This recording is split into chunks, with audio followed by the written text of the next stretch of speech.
Cette semaine, au balado, Olivier Séguin du Centre juridique pour les libertés constitutionnelles nous parle du projet de loi 82 et du scandale SAC-Clic. Et Jérôme Blanchet-Gravel nous parle de son article sur les tarifs et la morale des Mexicains, ainsi que son éditorial La censure comme soi-disant outil de protection sociale et nationale. Tout cela et bien plus dans votre Libre Podcast.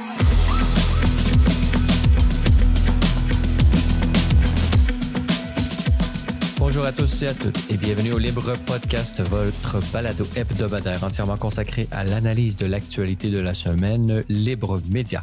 Je suis votre animateur, Francis Denis, en compagnie de mon collègue et rédacteur en chef à Libre Média, Jérôme Blanchet-Gravel. Jérôme, bonjour. Bonjour. Notez que l'ensemble des sujets discutés au cours de ce balado sont également disponibles en format écrit sur le site web de Libre Média au libre-media.com. Alors, mon cher Jérôme, tu es toujours au Mexique et justement, on va parler de cet article que tu as écrit intitulé « Tarifs, les Mexicains sont inquiets, mais pas apeurés ». Alors, selon toi, alors que l'administration Trump impose des tarifs de 25% sur les exportations mexicaines, le Mexique réagit, lui, avec calme et pragmatisme. Oui, ben écoute, c'est ça, je profite de mes derniers jours ici à Oaxaca de Juárez pour aller à la rencontre de Mexicains pour mettre en contraste la réaction du peuple mexicain avec celle du peuple canadien. Bon, par rapport aux fameux tarifs, on le sait, bon, toute la semaine au Canada, on a parlé évidemment, bon, de l'imposition de ces fameux 25%. Ça reste un peu en suspens parce qu'on ne sait jamais exactement si Trump est sérieux. Est-ce que c'est de la communication? Est-ce que c'est une stratégie? Est-ce que, qu'est-ce qui sont exactement ses objectifs? Donc, on est toujours un peu dans l'expectative, mais bref, c'est pas la première fois que je le mentionne sur mes réseaux. C'est fascinant d'observer le calme mexicain par rapport à l'hystérie canadienne. Et le fait de donner la parole à quelqu'un dans le cadre de reportage, ça rend les choses encore plus concrètes. Donc, écoute, j'ai fait mon travail de journaliste et j'ai donné la parole à un certain Francisco Celis, qui est propriétaire depuis plus de 20 ans d'un kiosque à journaux au cœur de Oaxaca ici. C'est toujours intéressant d'ailleurs de parler à des tenants de kiosques à journaux parce qu'ils suivent de très près l'actualité.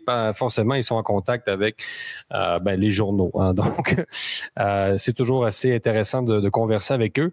Et donc, Francisco Celis nous raconte en gros que que les Mexicains sont inquiets. Il est préoccupé, preocupados, mais ils n'ont pas peur, ils ne sont pas apeurés.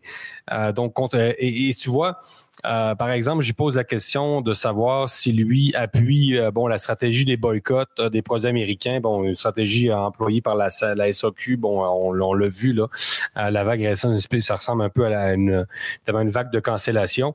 Et les Mexicains n'ont à peu près jamais entendu parler de ça. Je ne sais pas si vous voyez, durant le Super Bowl, est-ce qu'on écoute le Super Bowl, est-ce qu'on l'écoute pas? Au Mexique, ça n'a jamais traversé l'esprit de personne, en fait, de canceller le Super Bowl. Et pourtant, les Mexicains risquent de souffrir, évidemment, eux aussi, de ces fameux tarifs de 25% s'ils sont imposés. Parce que, évidemment, le Mexique est très dépendant économiquement des États-Unis. Mais c'est ça, j'y reviens, c'est vraiment la résilience face à la peur, le sang-froid aussi que, évidemment, la présidente Claudia Sheinbaum, qui est selon moi la vraie leader du front commun, si on peut dire, contre Trump. Là, on a souvent parlé de la première ministre de l'Alberta, mais tant qu'à moi, dans cette situation-là, Claudia Sheinbaum se distingue encore plus. Hein. Donc, c'est la présidente qui parle de cran, qui parle de sérénité, de patience depuis le tout début. Et sa posture, c'est ça, contraste radicalement avec celle des dirigeants canadiens. Et c'est ce qu'il nous raconte, c'est ça, mon interviewé. Donc, c'est vraiment pour prendre... nous sortir encore une fois de notre bulle, hein, c'est-à-dire que les gens lisent, j'ai eu des réactions déjà à mon reportage, je l'ai publié le 4 mars, et des gens m'écrivent et me disent voyons, c'est donc bien différent, comment ça les Mexicains peuvent être aussi aussi serein face à cette situation-là. Ben, écoutez, comme nous raconte justement Francisco, ben, les Mexicains d'abord ont une grande capacité de résilience. C'est des gens qui en ont connu d'autres, comme il nous dit, hein, c'est-à-dire les Mexicains surmontent des épreuves jour après jour, donc ils sont beaucoup plus habitués à l'adversité, contrairement aux Canadiens qui, eux, faut le dire, ont vécu dans la ouate dans les dernières années. Donc, on n'est plus habitué au Canada de faire face à l'adversité, non.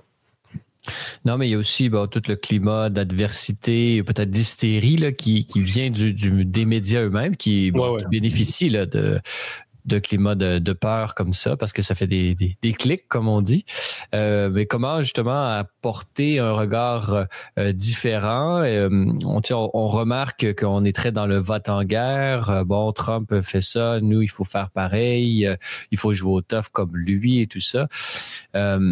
Comment est-ce que tu vois un peu une possibilité de sortie de crise là? On l'a vu mercredi, par exemple, le matin, tout de suite, le lendemain du discours de l'Union, où président Trump a martelé toutes ses priorités là, pour au moins la première année devant le Congrès.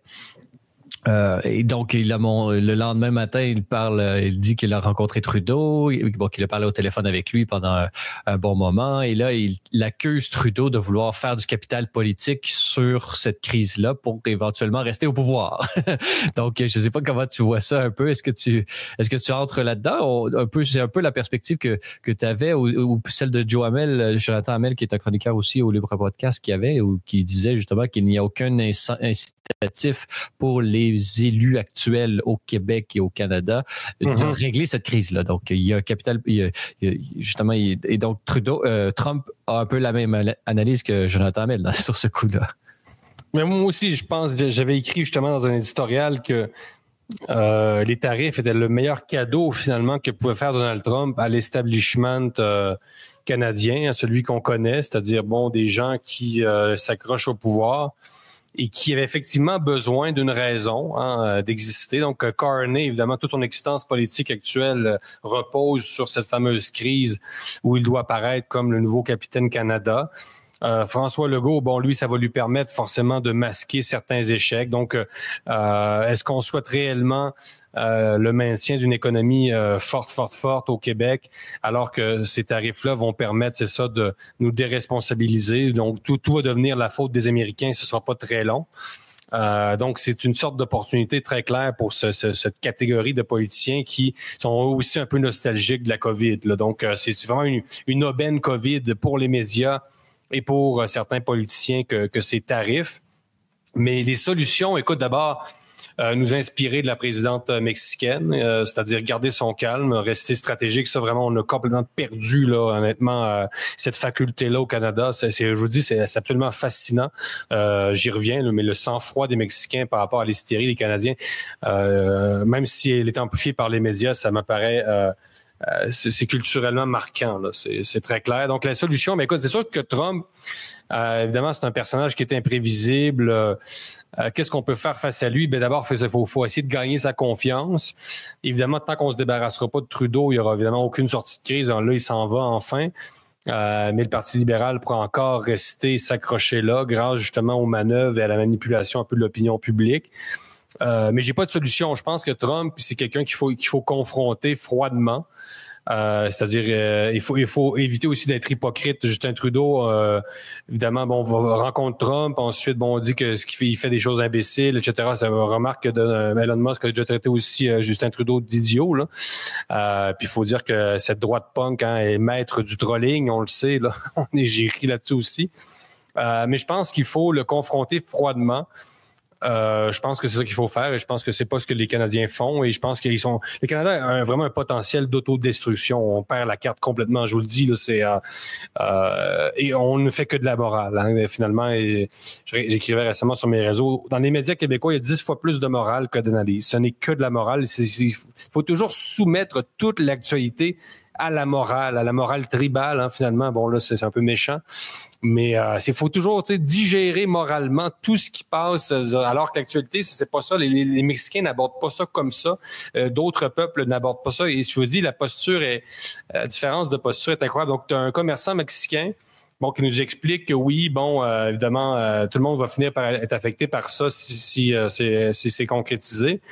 mais il nous explique que, bon, lui ne mélange pas les affaires et la politique et que finalement, ça ne sert à rien c'est ça, d'avoir un esprit de vengeance aussi contre Donald Trump. C'est-à-dire, on a vraiment perdu, c'est ça, c'est cette faculté de réagir froidement, sans tomber dans la morale, sans tomber dans la peur, sans tomber dans l'hystérie.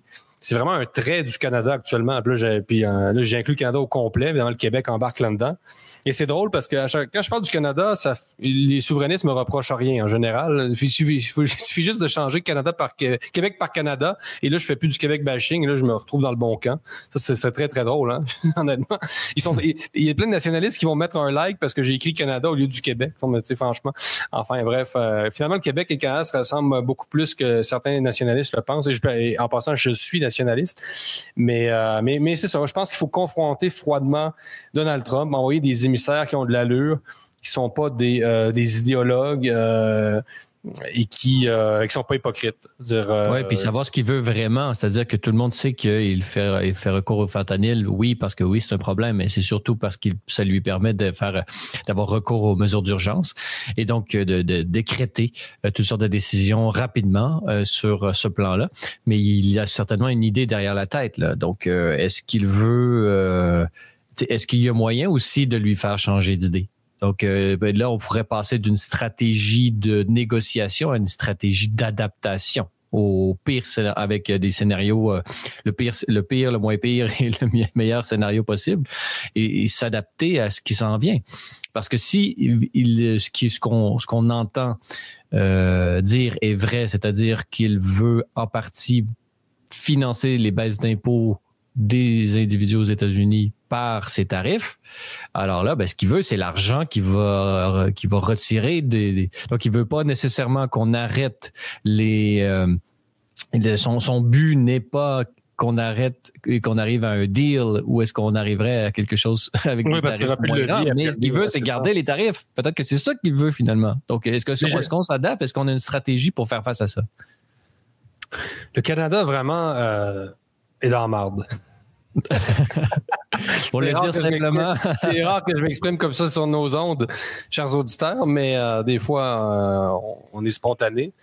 Mais je vous le dis, moi, ce qui me fascine, c'est ça. Écoute, ça fait 2 mois ici que je joue au Mexique, puis l'hystérie me fascine. Évidemment, les gens me suivent sur les réseaux, mais il y a quelque chose qui fonctionne plus. Là. Il y a vraiment quelque chose qui s'est perdu au Canada. Il y a un déclin intellectuel très, très clair à grande échelle. Et je pense que ça va prendre des années avant de nous reconnecter à une certaine rationalité, une certaine froideur et une certaine hauteur sur les choses. Je veux dire, c'est le résultat de décennies de randonnées pédestres. C'est le résultat de décennies de discussions autour de l'identité de genre. Les Canadiens ont vécu dans une bulle pendant des décennies, se croyant à l'abri de toute forme d'adversité. Et le réveil est brutal. Et pendant ce temps-là, on s'imagine qu'on pourrait envoyer peut-être des gens en Ukraine se battre comme si les Canadiens étaient prêts à vivre une conscription alors qu'ils avaient peur il n'y a pas si longtemps d'aller au Walmart sans passeport vaccinal. Il ne faut pas se foutre de la gueule des gens non plus, là. Tarif. Les Mexicains sont inquiets mais pas apeurés. Un article de Jérôme Blanchet-Gravel à lire sur Libre Média au libretradingmedia.com. Alors, dans la deuxième partie de ce balado, nous avons la joie d'être en compagnie d'Olivier Séguin, avocat pour le Québec du Centre juridique pour les libertés constitutionnelles. Olivier, bonjour. Bonjour. Alors, Olivier, et Jérôme est toujours avec nous. Donc, tu as publié un article cette semaine sur Libre Média au libretradingmedia.com parlant à la fois donc, de la démission d'Éric Kerr, mais également de la loi 82 sur l'identité numérique nationale. Alors, de quoi s'agit-il? Oui, donc mon intention initiale était vraiment de vous parler du projet de loi 82 sur l'identité numérique nationale. J'avais cette intention-là depuis un certain temps, avant que le scandale avec SACLIC et donc la démission d'Éric Kerr éclate. Je me penchais là-dessus, j'hésitais, je me demandais peut-être que je devrais parler d'autre chose parce que en lisant le projet de loi, je me suis dit peut-être que c'est juste un gros clic sécure et puis qu'il n'y a pas grand-chose de si alarmant que ça et qu'on ne devrait pas s'alarmer.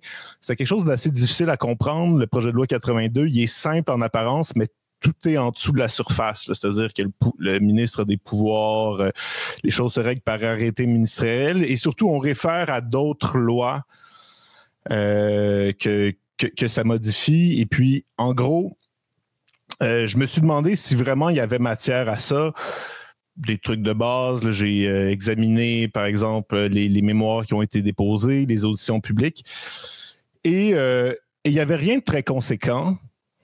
Ceci dit, suite à la démission d'Éric Kerr, je suis tombé sur... parce que vraiment, je me demandais quoi faire avec ça. C'est difficile de parler autre chose quand même. Puis, je me suis demandé qu'est-ce qui arrive avec Éric Kerr, dans le sens où c'est le père du projet de loi et il n'est plus là pour répondre aux questions en commission. Problème. J'écoute, je suis bien tombé, là, j'écoute la séance du 20 février. C'est l'avant-dernière séance qui a eu lieu en audition publique par rapport au projet de loi 82. Le scandale était déjà tombé, c'est-à-dire que le rapport de la vérificatrice générale était sorti la veille, mais il n'était pas encore démissionné. Il a démissionné à peu près une semaine plus tard. Et puis, il y a une ministre, non pas une ministre, pardon, mais il y a une députée du Parti québécois qui lui, donc Seth Lacoué, qui lui demande est-ce qu'il y a quelque chose à retenir dans ce qui s'est passé avec le projet SACLIC en lien au projet de loi 82 sur l'identité numérique nationale. Éric Kerr prend une pause de réflexion. Il s'objecte un peu timidement au président de la commission. Puis il dit « Ah, OK, bon, je vais répondre. » Il y a une pause qui se fait. Puis il dit « Ouais, ben, il n'y a pas vraiment de lien parce que c'est difficile de légiférer pour interdire que quelqu'un te mente. » Puis là, suite à ça, il repart sur l'historique finalement du problème qui a entraîné, je veux dire, le scandale de niveau stade olympique de 1,1 milliard. Puis il dit ça a commencé en 2015 par des mauvaises décisions qui ont été prises par la SAQ dans le cadre de l'appel d'offres. Puis après ça, en 2017, le mauvais appel d'offres, finalement, qui a été fait en 2015, a obligé en 2017 à faire des personnalisations dans le système d'opération ou le système d'exploitation qui était Oracle. Et puis, quand tu fais des modifications, donc des personnalisations, ça implique de modifier le code. Et quand tu fais des mises à jour au code, ça implique une possibilité de multiples problèmes de bugs, de bugs de niveau informatique. Il faut vraiment éviter de toucher au code parce que si on touche au code, lorsqu'il va y avoir des mises à jour, ça se peut qu'il y ait plein de choses qui plantent. Puis évidemment, le plus on est à large échelle, le plus ça a des conséquences extrêmes. OK. Donc, il y a une complexité technique là, à l'élaboration de cette identité numérique-là qui expliquerait en partie les dépassements de coûts. C'est ça que je comprends? Oui, c'est exactement ça. Et puis, donc, ce qu'il y a à retenir de ça... Sauf qu'on aurait pu le savoir aussi à l'avance, avant même de commencer le chantier. Ce genre de choses-là, c'est un peu prévisible, non? Ben oui, c'est prévisible. En tant que tel, on se dit c'est prévisible si on sait exactement ce qu'on fait puis où on s'en va. Mais le problème, c'est qu'effectivement, de changement de gouvernement en changement de gouvernement, de loi en loi, on change les choses, on change les exigences sans nécessairement tenir compte des difficultés informatiques que ça implique. Puis, ultimement, une modification, par exemple, une modification au projet de loi 82, là, pour revenir au sujet, pourrait impliquer, si on touchait à SACLIC, pourrait impliquer de faire des personnalisations dans le code du système, ce qui fait en sorte que 5 ans après, quand il y a une mise à jour d'Oracle, il faut tout remettre à plat. Puis en gros, les bugs peuvent se multiplier se multiplier, puis on en arrive finalement à un projet qui est un fiasco, qui est totalement catastrophique. Un monstre aussi, mais on peut penser aussi à toutes les fuites de données possibles. Là. Je ne sais pas s'il y a un lien entre la fuite de données et la mutation de en lisant, parce que vraiment, au départ, là, avant que le scandale sorte, je l'avais dans ma ligne de mire, le projet de loi 82, comme je l'ai dit. Puis effectivement, tout ce dont on parlait dans les mémoires, dans tout, je regardais partout, puis tout ce dont on parlait, c'est la possibilité de fuite de données, de piratage, ce genre de trucs. Bon. Il reste que le plus les choses sont centralisées, le moins, d'une certaine façon, il y a un risque élevé qui est du piratage ou des fuites de données parce que vraiment, il y a une concentration des efforts, d'une certaine façon, de l'appareil d'État puis des mesures de sécurité pour éviter qu'il y ait des bugs. Ceci est vrai. Ceci dit, plus les choses sont centralisées, plus la moindre modification par rapport à notre idée initiale fait en sorte qu'il va y avoir un scandale saclique qui va se produire dans le futur. Donc, il y a vraiment des problèmes au niveau de la création elle-même et tout ça. Mais vous, Olivier Séguin, vous êtes avocat au Centre juridique pour les libertés constitutionnelles. Donc, il y avait vraiment un lien au niveau de l'identité numérique comme telle qui, elle-même, en théorie, pourrions dire, avant même qu'on essaie de l'appliquer et de créer des machines qui centralisent nos identités. Il y a des problèmes éthiques là, qui se posent. Il y a des problèmes au niveau des libertés. Est-ce que je veux véritablement que avoir une trace, laisser une trace numérique un peu partout là? Comment vous vous situez par rapport à ça? Ça, c'est ce dont j'allais parler au départ, puis j'ai changé ma trajectoire. Ce dont je préfère parler, c'est des bugs de nature juridique et de nature informatique parce qu'il y a un lien entre les deux. S'il y a des bugs juridiques, c'est-à-dire que telle loi dit telle chose, alors que la loi d'après dit telle autre chose et qu'on essaie de mettre à jour une loi avec l'autre, ça implique de faire des modifications dans le code, ce qui implique un scandale comme celui qu'on a connu. Et je me suis donc penché sur l'état des lieux en commençant par le projet de loi 82.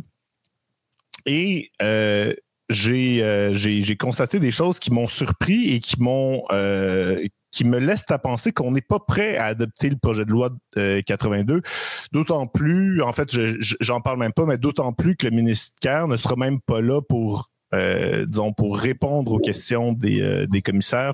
Il plaidait pour la justesse de son projet de loi, là, dans le fond. Là. Est-ce que le nouveau ministre ou la nouvelle ministre sera capable de plaider en faveur de ce projet de loi-là? Encore faudrait-il qu'ils le connaissent et je ne suis pas tout à fait sûr que même le ministre Kerr connaît l'état antérieur des lois. Donc, je vais donner quelques exemples. Il y a l'article 62 dont tout le monde ignore l'existence. Là, on est quelques-uns seulement à le connaître au Québec, du Code de la sécurité routière, qui était censé servir de garantie qui a été adopté, donc on parle d'il y a plusieurs décennies, et qui spécifie que le titulaire d'un permis de conduire ne peut pas être obligé de produire son permis de conduire à d'autres personnes qu'à un agent de la paix, donc à un policier, et pour des raisons qui touchent directement à la sécurité routière. C'est vrai de la même façon pour la carte d'assurance maladie, c'est vrai pour le numéro d'assurance sociale, c'est vrai pour le passeport. Autrement dit, chacune des lois individuellement, là, quand elles ont été adoptées pour sécuriser la population, ils ont dit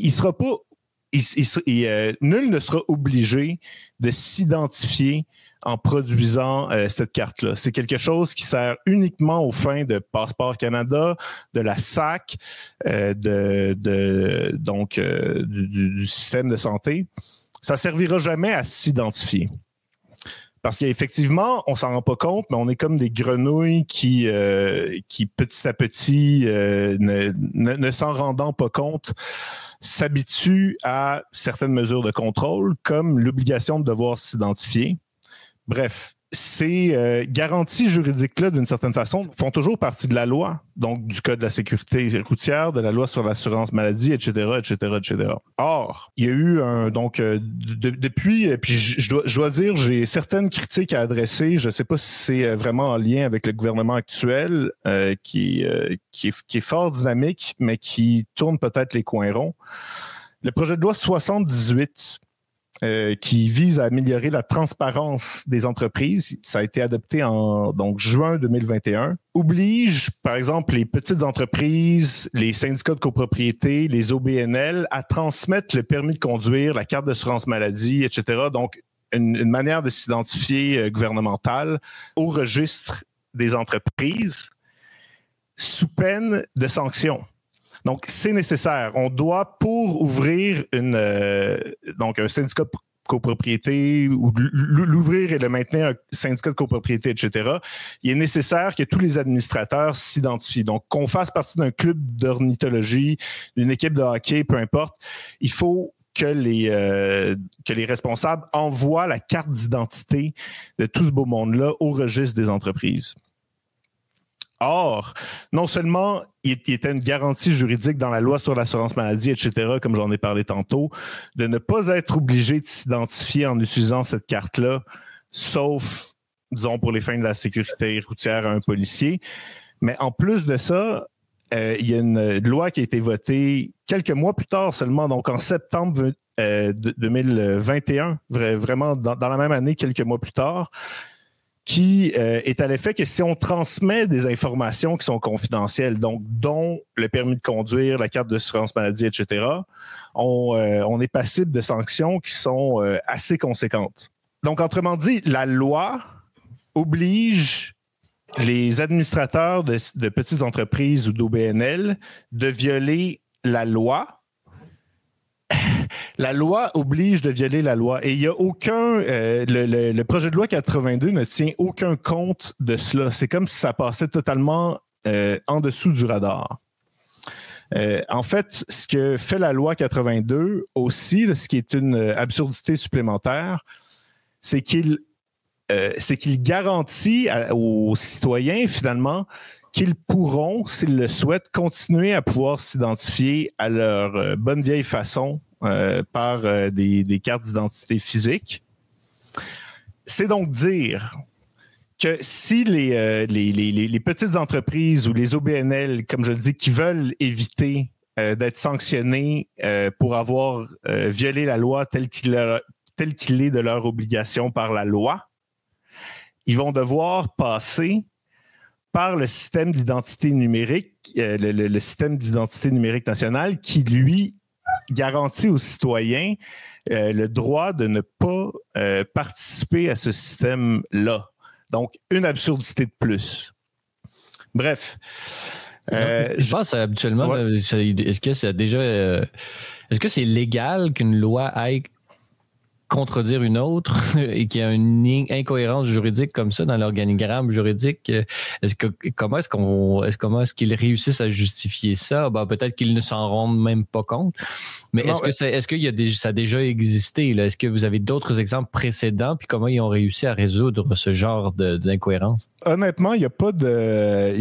Moi, j'ai jamais lu de doctrine, j'ai jamais lu de jurisprudence qui touchait à un cas comme celui-là. Il y a des choses qu'on sait, c'est que si quelque chose est dans est plus haut dans la hiérarchie des normes, par exemple, si quelque chose est constitutionnel, évidemment, ça a le dessus sur quelque chose qui ne l'est pas. Mais quand il y a deux lois qui se contredisent, qui sont en porte-à-faux par rapport à l'autre, je vous avoue que j'ai pas vraiment réponse à ça. Moi, comme avocat qui exerce le droit constitutionnel et donc le droit constitutionnel, évidemment, ça touche aux libertés qui sont, entre autres, la vie privée, les renseignements personnels. C'est quelque chose qui m'intéresse. Je me demande s'il ne serait pas opportun d'instituer un pourvoi en contrôle judiciaire, ne serait-ce que pour alarmer l'appareil d'État sur et participer à la discussion d'une certaine façon. Mais je peux pas vous répondre. Et en ce qui me concerne, pour les fins de mon propos aujourd'hui, c'est simplement de dire qu'on est en train de voter une loi en vertu de laquelle il va y avoir une programmation d'un système qui va incorporer ou faire défaut d'incorporer des droits divers qui concernent le respect de notre identité. Donc, le ministre ne sera même plus là pour répondre aux questions. Il va être remplacé par un dénommé Gilles Bélanger. D'ailleurs, le ministre Éric Kerr, que je sache, n'était pas responsable de la SAC. La responsable de la SAC, c'est Geneviève Guilbeault. Au niveau de du principe de la responsabilité ministérielle, ça cause un petit problème. Il existe une gabégie, finalement. Je ne sais pas exactement comment gérer ça, mais personnellement, je pense qu'il est nécessaire de mettre les choses à plat, avoir une réflexion de fond sur ce que l'on recherche en termes de confidentialité. Il faut être visionnaire, c'est-à-dire voir les choses venir de loin, parce que franchement, on ne pourra pas faire des petits ajustements au système informatique comme on le veut, de loi en loi, sans que des scandales comme celui auquel on vient d'assister surviennent. Donc, il va y avoir une enquête publique. Je pense qu'on... oui, justement... Monsieur Maître Séguin, y croyez-vous à la sincérité du gouvernement Legault à faire la lumière sur cette affaire ou c'est une opération de marketing, de camouflage?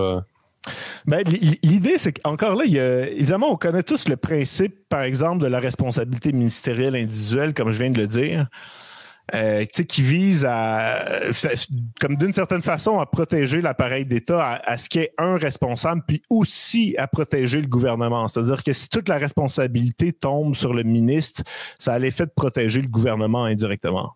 Bon. Est-ce que je crois à leur sincérité? Oui, je crois à leur sincérité. De la même façon que je crois à la sincérité d'Éric Kerr quand il dit qu'il ne savait pas. Je le sais qu'il ne savait pas. Ça a commencé en 2015, bien avant lui, un autre gouvernement. Puis en plus de ça, non seulement c'était un autre gouvernement, mais c'était la SAC, donc ce qui est pas directement, ce qui est dans le contrôle, mais ce qui est pas directement de la responsabilité du ministère des Transports. Donc déjà, c'est un autre ministère.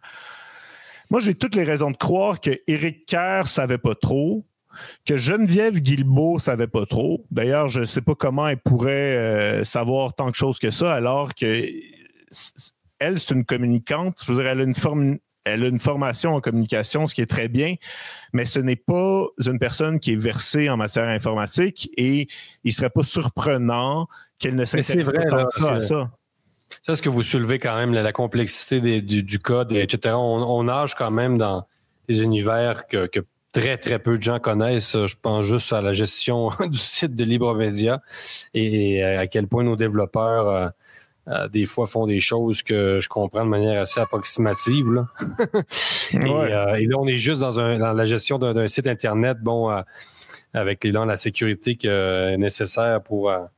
avoir les opinions qu'on a. Mais c'est vrai, il y a une part d'inconnu. Là. Donc, vous pensez quand même que le fait que ce soit un domaine complètement nouveau ait permis des dérapages aussi grands là, sur le plan financier, puis...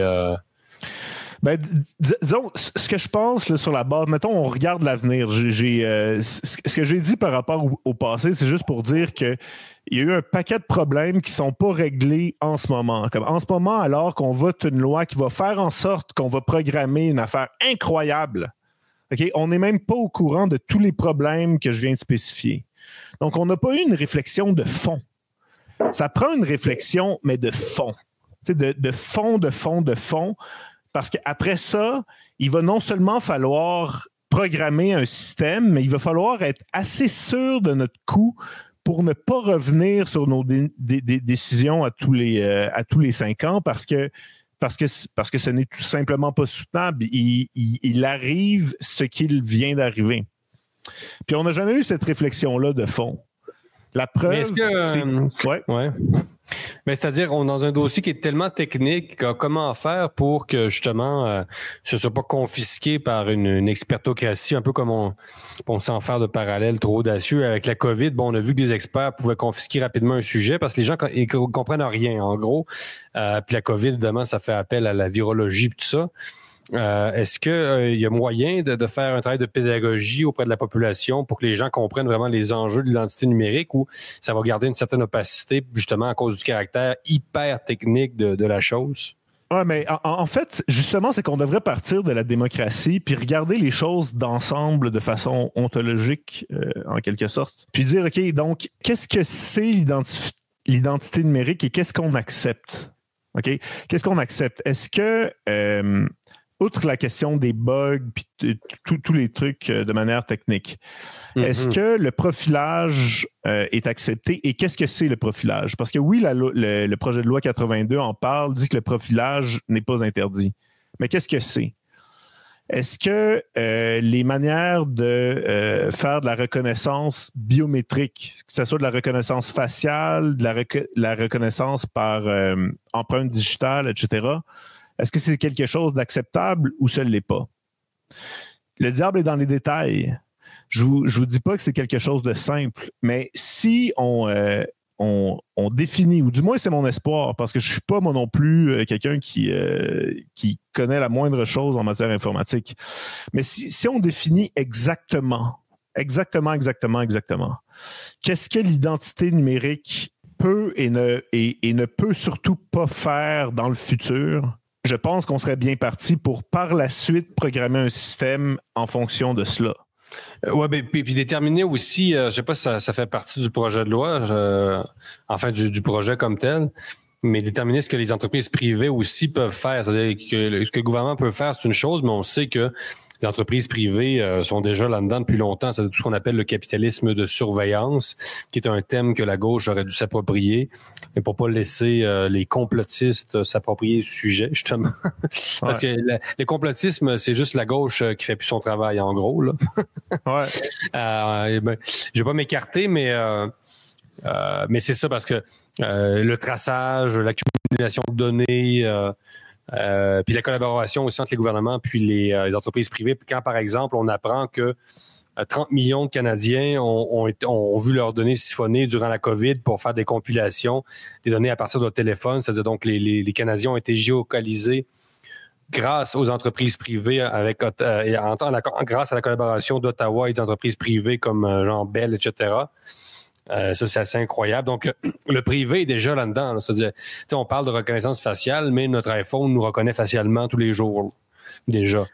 Ah oui, tout à fait. Puis, tu sais, mettons, dans la même veine, là, j'ai pas fait le suivi par rapport à ça, mais ça m'y fait penser.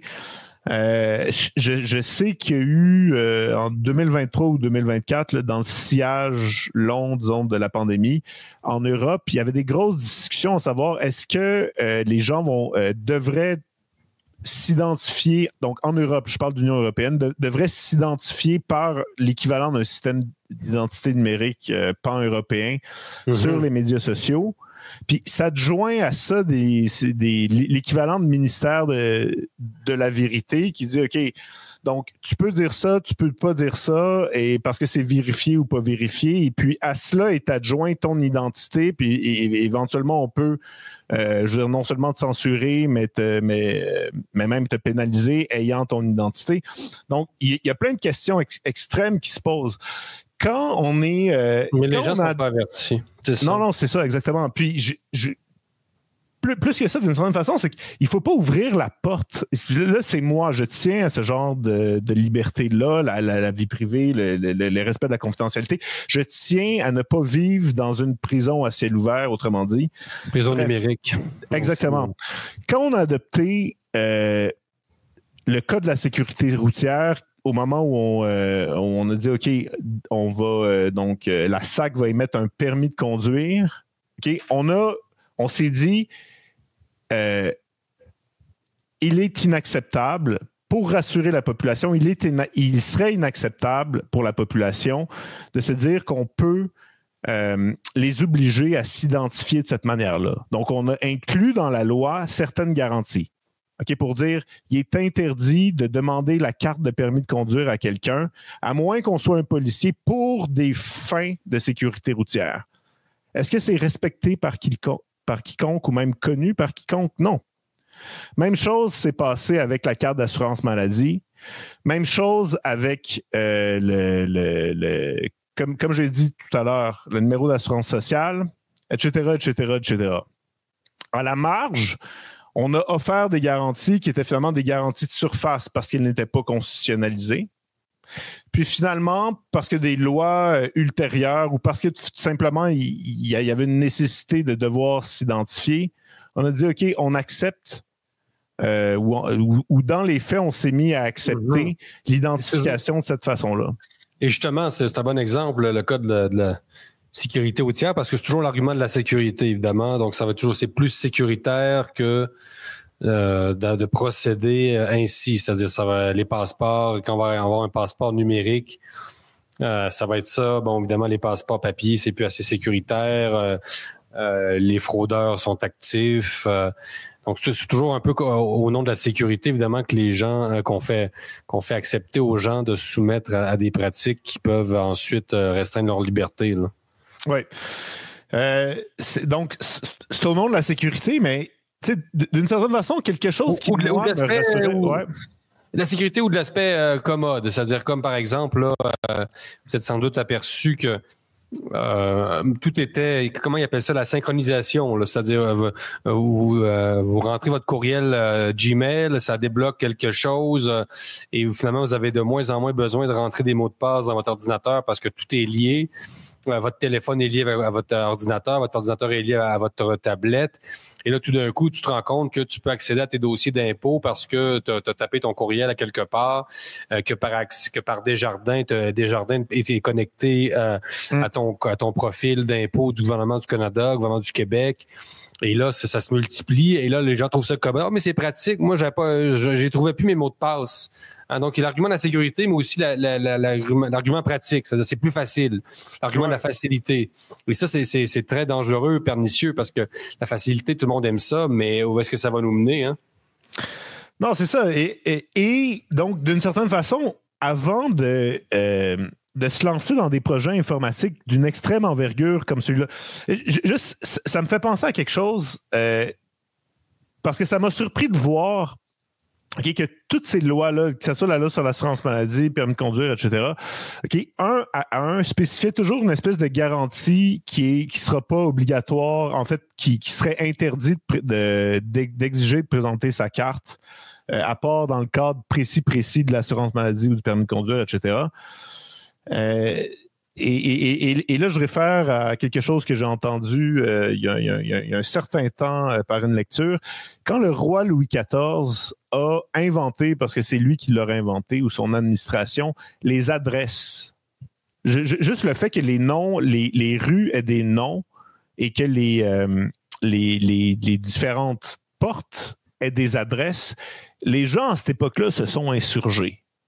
Ils se sont insurgés parce qu'ils l'ont vu, puis peut-être d'une certaine façon, à juste titre, même si pour nous, ça semble inconcevable, ils l'ont vu comme une pente glissante, comme une manière de les contrôler.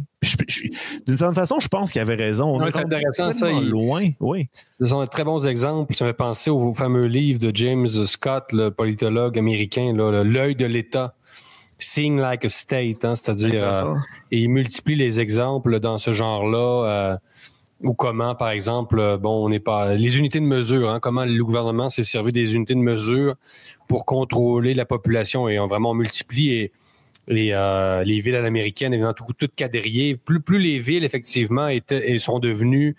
c'est-à-dire, il fallait que l'État puisse lire la société. Et donc, on s'est mis à faire des rues droites, à donner justement, comme vous dites, des noms à des rues.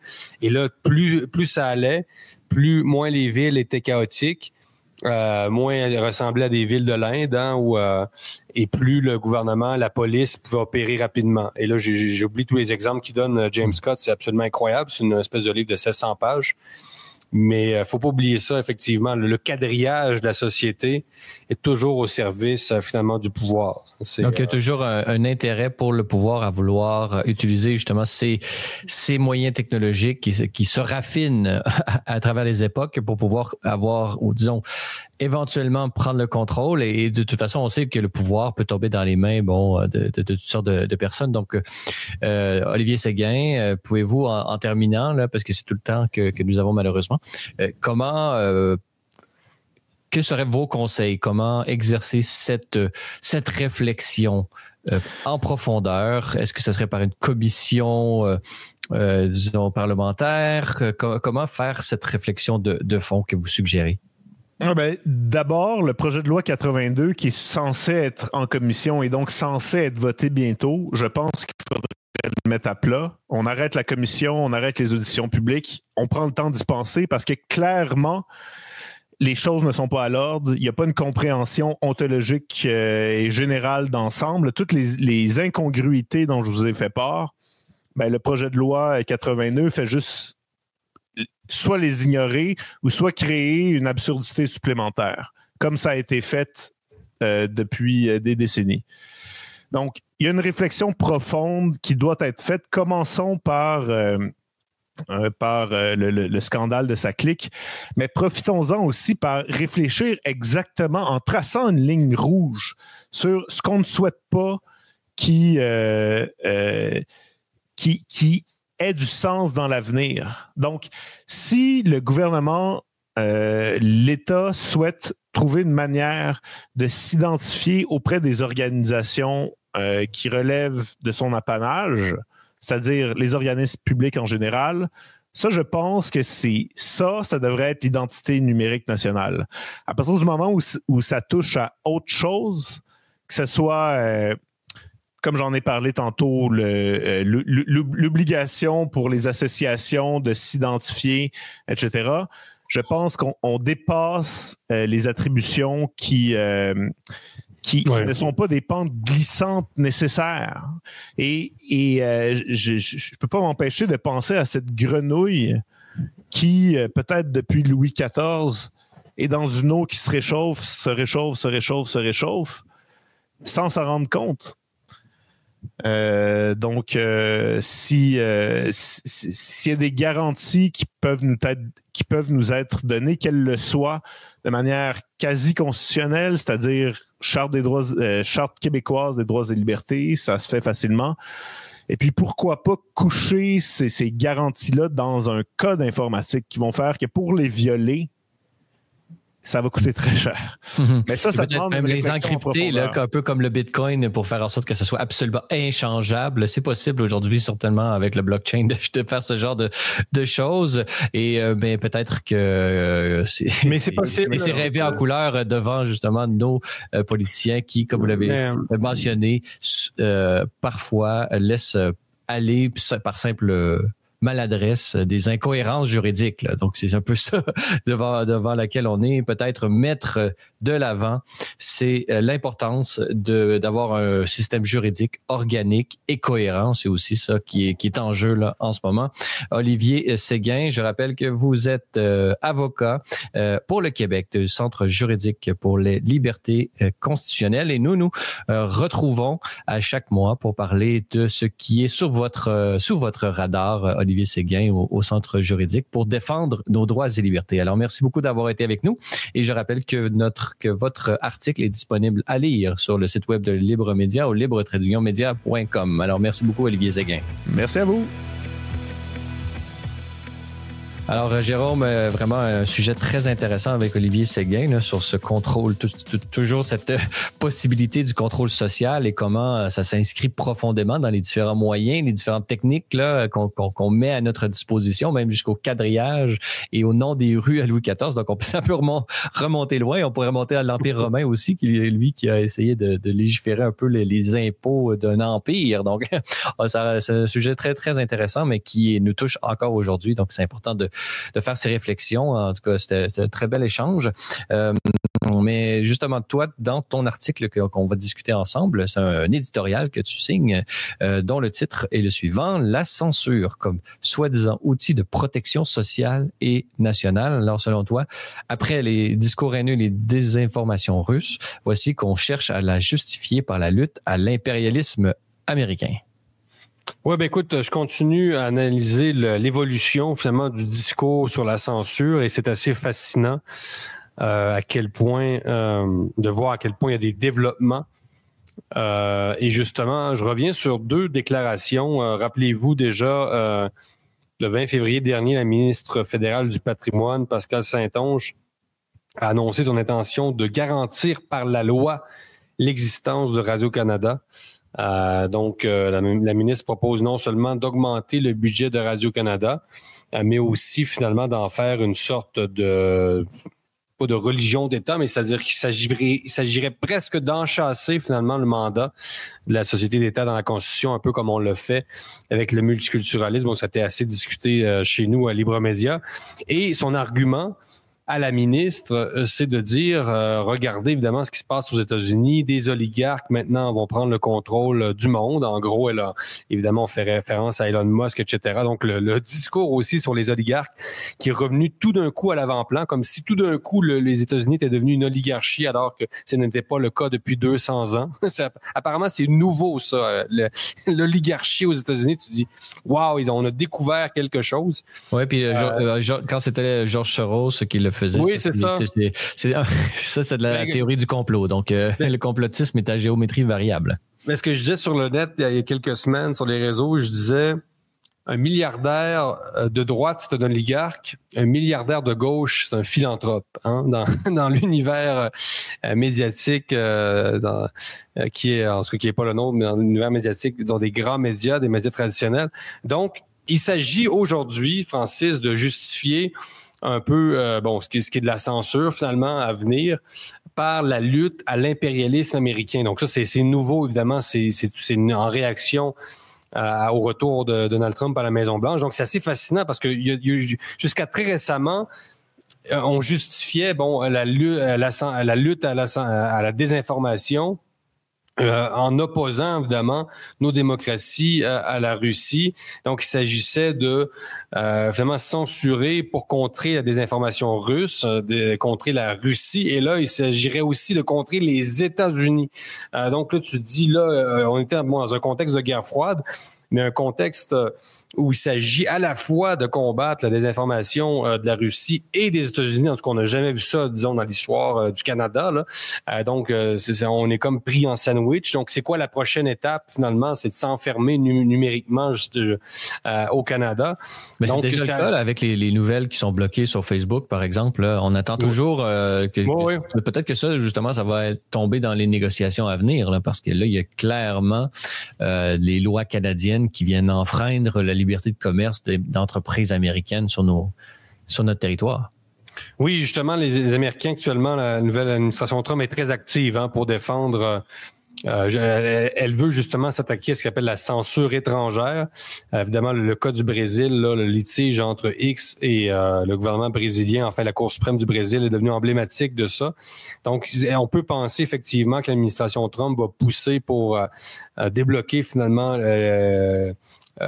Facebook là, pour les médias et comme Libre Média est considéré comme un grand média à ce niveau-là, c'est un peu ironique. Nous, on en paie le prix fort. Donc, c'est incroyable, j'y reviens, mais on va maintenant justifier, c'est ça, la censure par la lutte à l'impérialisme américain par un retournement de situation assez incroyable. Donc, quelle est la prochaine étape? Donc, est-ce que c'est s'attaquer à la désinformation chinoise? Parce que déjà, on a 2 grandes puissances contre nous. Là, donc, ça va être la Turquie, ça va être l'Iran. Donc, ça va être l'enfermement, évidemment, mental. Et ce qui est... écoute, ça se passe au Canada, mais ça se passe aussi en France parce que le même jour, imagine-toi donc, Sybille Veil, la présidente de Radio France, qui est une société d'État à la tête de plusieurs stations de radio en France, qui a signé un article au Figaro pour nous dire que, et là je la cite, la liberté d'expression est le cheval de Troie du néo-impérialisme américain. Donc, Mme Veil, qui est un peu à la tête d'une sorte de Radio-Canada des radios là-bas, nous dit que oui, il faut censurer, il faut baliser le discours pour justement contrer. Donc, c'est exactement le même discours au Canada qu'en France. Donc, là, puis on voit que justement... Le même jour, imagine quand même. Donc, ça a été relevé par personne. C'est assez incroyable que je sois encore le seul journaliste, je suis le seul journaliste qui a relevé ça d'ailleurs au Québec, là. Mais en fait, on voit qu'il y a il y a un alignement, là, il y a un réalignement. On va voir où le Canada va se situer à moyen terme là, avec le départ souhaité de Justin Trudeau. Mais on voit bien que lui, il veut que le Canada se mette avec les Européens dans ce nouvel univers de la censure. Là. Ah oui, et on a vu que c'est un enjeu. Ouais, l'Ukraine, mais on voit que c'est un enjeu où est-ce que tout le monde doit penser un peu la même chose sur à peu près tous les sujets. Donc, c'est tout dépendant des sujets, on voit c'est les deux mêmes gangs qui s'affrontent sur différents sujets. Et la liberté d'expression, c'est quelque chose qui devient un lieu de conflit, mais c'est global. Et on l'a vu avec le discours de J.D. Vance, là, lorsqu'il est allé devant la Commission européenne. Il a dit, là, nous, là, on va considérer vos corsets technologiques qui empêchent nos entreprises d'exercer comme elles le veulent. On va considérer ça comme au niveau du commerce, comme étant des problèmes de commerce commerciaux. Et donc, dans les négociations sur des éventuels tarifs ou ça va rentrer en ligne de compte. Donc, on voit que, encore une fois, peut-être que c'est la population européenne qui va être prise au piège par leurs propres dirigeants là, qui veulent faire un pied de nez ou disons qui veulent au prix au prix du bien-être de leur population faire un pied de nez aux Américains. Mm-hmm. Non, il y a un schisme évidemment là, en deux visions. Il y a un schisme à l'intérieur de l'Occident sur ces questions-là et c'est très ironique de remarquer que les dirigeants les plus pressés à défendre le monde libre, en tout cas le dit monde libre, ce sont ceux qui sont le plus pressés aussi à faire de la censure sur les plateformes numériques. Donc le monde libre, moi je veux bien le défendre, mais il faut quand même être cohérent. C'est pas du tout le cas. Et la grande incohérence, où justement que je relève de nos globalistes qui sont tout devenus des souverainistes. Hein? C'est parce que là, face à Donald Trump, le mot souveraineté est revenu, imaginez-vous donc, dans le discours public. Et là, ce sont des ultra-globalistes, des ultra-mondialistes qui nous vantent les vertus de la souveraineté du Canada, donc en matière informationnelle. Donc, c'est aussi le même discours qu'on a vu au Brésil, mais eux, c'était plus cohérent au Brésil parce que c'est la gauche qui nous parlait de souveraineté. Donc, le Brésil de Lula, c'était l'argument évoqué contre X et contre Elon Musk. On leur dit, nous, on est souverains et c'est pas vrai que vous allez vous ingérer, vous, Elon Musk, dans notre démocratie. Et là, ce discours-là est utilisé par, c'est ça, la ministre fédérale de la Culture canadienne, par Mme Veil en France. Et là, ce sont des globalistes qui ont finalement vendu notre souveraineté, qui nous disent que non, il faut être souverain sur le plan de la communication. Donc moi, j'ai envie de leur dire, vous foutez de notre gueule, les amis, quand même. Là. Donc, j'évoque un virage souverainiste des mondialistes. Donc, c'est assez fascinant quand même d'observer l'évolution du discours sur la censure en particulier. Moi, évidemment, c'est un de mes principales occupations. Donc, les mondialistes, c'est ça. Eux, ils sont pour la circulation des biens, des capitaux et des personnes, mais tout d'un coup, ils veulent ériger des murs numériques entre les pays. Hein? Donc, c'est une contradiction absolument phénoménale, mais qui n'est malheureusement pratiquement pas relevée dans l'espace public. Et c'est une manière, selon toi, vraiment le but, c'est d'empêcher, disons, les différents populismes là, qui sont vus par ces différents globalistes, comme tu les nommes, ils sont vus comme des dangers à la démocratie. Donc, leur vision de la démocratie, ils considèrent les différents populismes comme étant des menaces à celle-ci. Et donc, d'une certaine façon, ce sont des moyens qu'ils veulent prendre contre l'émergence de ces pouvoirs-là. Mais donc, est-ce que c'est simplement un instrument politique ou est-ce et là, ils savent très bien qu'ils jouent avec les mots et qu'ils sont un peu... je sais pas à quel point ils sont conscients justement de leur contradiction. Évidemment, les gens réagissent. Il faut dire que les projets aussi d'annexion de Donald Trump étaient quand même, disons, ça faisait pas partie de son programme politique. Donc, là, je suis plus généreux, là, c'est-à-dire je pense que la ministre, à quel point la ministre fédérale la culture, du patrimoine comprend ce qu'elle fait, je sais pas, là, à quel point Madame Saint-Onge est un prix Nobel, je ne sais pas. Mais chose certaine, on est dans l'ordre du discours. C'est-à-dire qu'on utilise des mots, effectivement, on utilise un champ lexical pour justifier des projets politiques. Et le but, encore une fois, ici, peu importe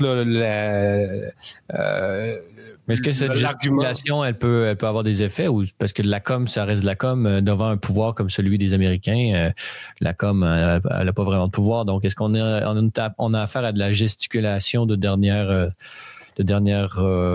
recours?